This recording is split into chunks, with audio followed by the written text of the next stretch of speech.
Henshin Inspection presents Going Ultra. This is MJ. I'm an author, I'm an artist, I'm an analyzer. Join me as I talk about Ultraman Blazar episodes 7 and 8, Rainbow Appears. Wait a minute.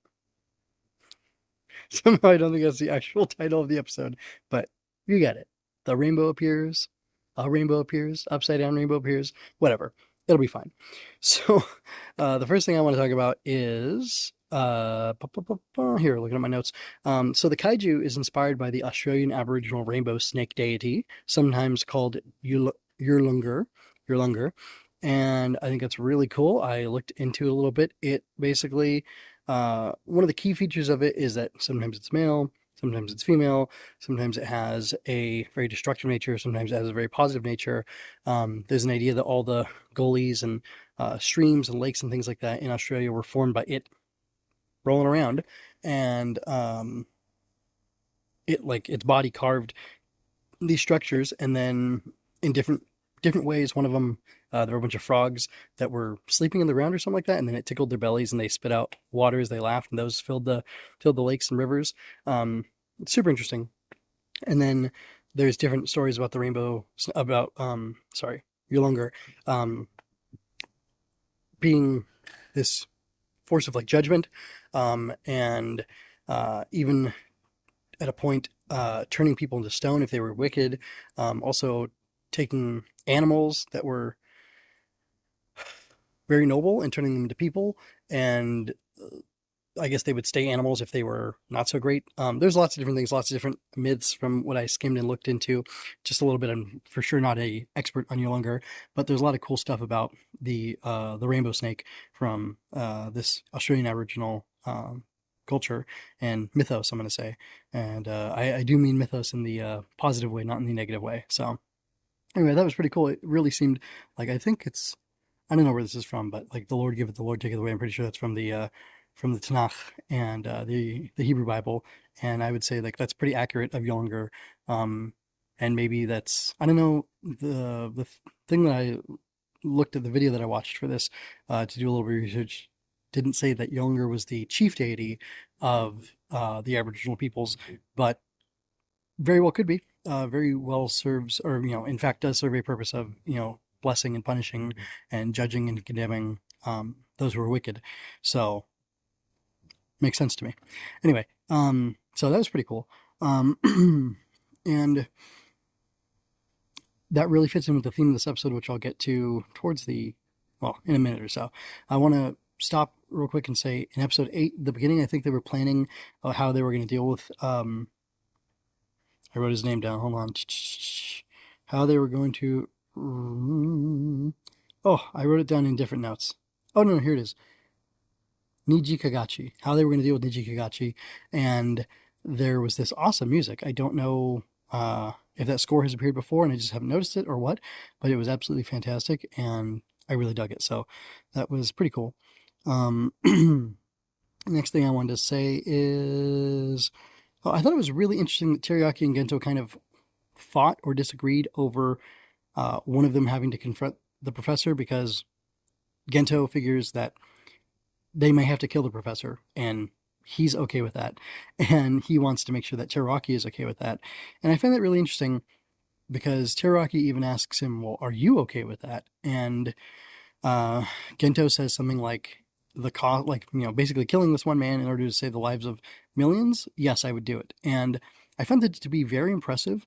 It makes sense if you look at the broader context of Ultraman, where he's constantly killing throughout the years, throughout the show, constantly killing kaiju, ending one life to save tens of hundreds of thousands, whatever it is, at the time, depending on the circumstances. And it's very interesting. I recently was thinking about how, in the beginning of this Blazar coverage, I talked about how I like deadly weirdos, and I also like deadly, thoughtful, soulful people, and Gento is one of those. So that's really interesting, and I appreciate the fact that he is willing to take a nuanced look at things, and yeah, if he can save the professor, he will, but if he can't, he's going to kill him, and regardless, they're going to kill the kaiju. So it's not even a question of, let's say the professor wanted to stop Niji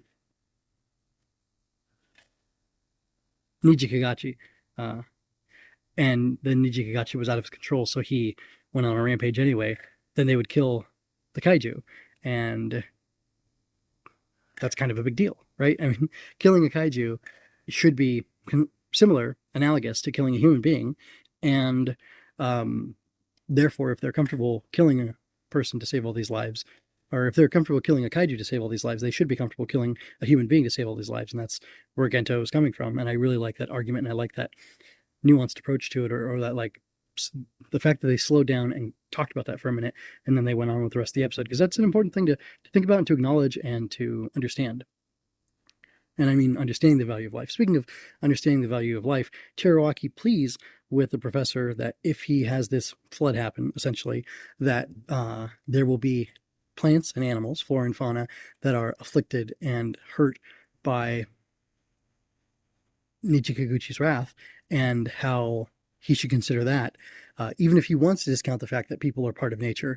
And that's a really interesting take. I find that to be very, I don't know, like heartwarming, that he's thinking about appealing to the professor's love of nature and saying, hey, you love nature, and yet you're going to destroy all this nature in order to accomplish this goal of yours. Like, are you really thinking this through?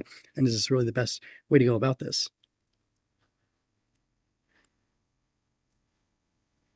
All right, so I want to get a little bit fun. I love towards the end of the fight that they remark that he grabbed the rainbow, that Blazar actually reached up and was able to grab the rainbow. I'm a little confused as like the toyetic thing. Like, I think he got a new Blazar medal or whatever it's called to do the rainbow slash, and that's fine. But it was really cool. It looked really great. It was like a beautiful toy. I love how he like arced it between his hands and then, cocked it back and threw that giant rainbow saw blade. That was super, super cool. I absolutely love that. And I like this idea of him taking a little bit of the power from Niji Kaguchi, or Kagachi, I should say. And I think it's pretty cool. I think it's very interesting that the professor is free at the end of the episode, because the authorities figured that there's no way one human being could control an entire kaiju, especially one so powerful. And I find that like a very interesting technicality. And I wonder, like, what do you think about that? Do you think that's good? Do you think that's bad? It doesn't sound like Teruaki and Gento are going to like continue to have a close, intimate relationship with him, or any sort of relationship with him. But like, they don't seem mad that he's free. I don't think he could ever do this again. But he had the intent to kill millions of people, and I don't know. It's really interesting, and I'm not even mad at it. I just think it's more of like an interesting thing to think about, and like it. This episode basically raises a question that a lot of science fiction type stuff has in the past, which is, do humans deserve to live? Do humans deserve mercy? Do they deserve forgiveness and redemption, and the ability to repent for all of their sins and all the harm that they've caused in the world?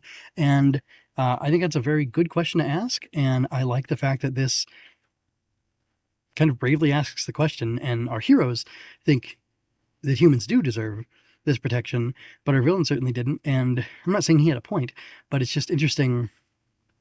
It's just interesting. It's interesting that they raised the question. It's interesting how they examined it, because I can see being sympathetic to his, his pain and his plight that he feels for nature because of how it's being treated. But the answer isn't genocide. And yeah, I just think it's fun.